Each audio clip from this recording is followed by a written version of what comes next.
And it was fun working with you.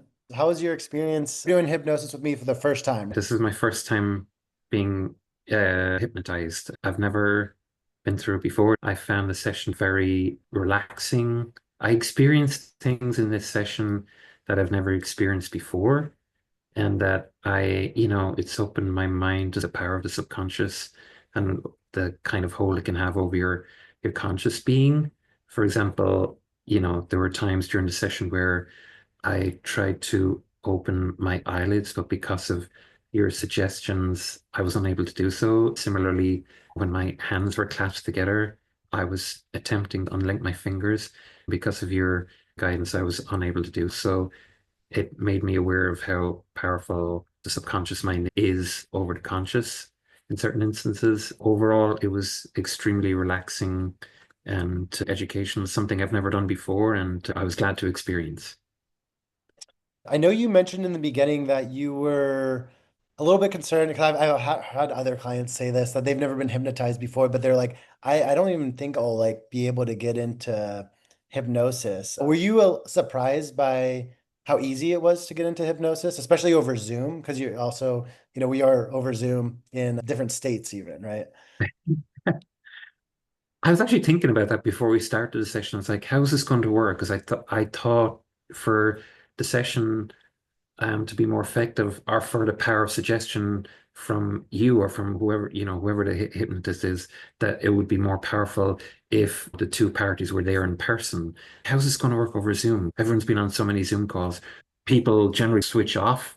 And 100%. That's interesting because I've done both in person and over Zoom sessions. And honestly, there is not a lot of difference in terms of you can get into hypnosis quickly over Zoom in person.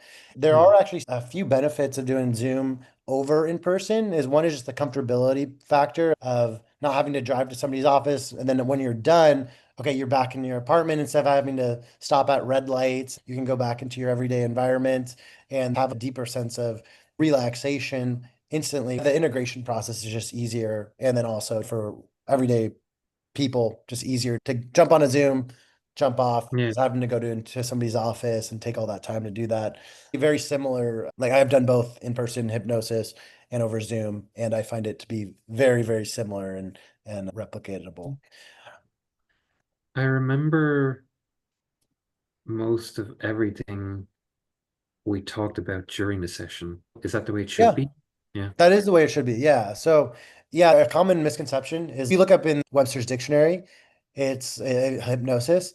Hypnosis is a form of sleep, which is not really accurate. You're still able to remember everything in hypnosis. Maybe there's certain things here or there, but just in normal conversations, you're not remembering everything anyways. And then also, you still have a protection mechanism. So you are able to lie in hypnosis. You're able to not do so. Say, for instance, like, I was like, okay, do a crime or something like that. You're able to say no, and you'd only do something if you actually wanted.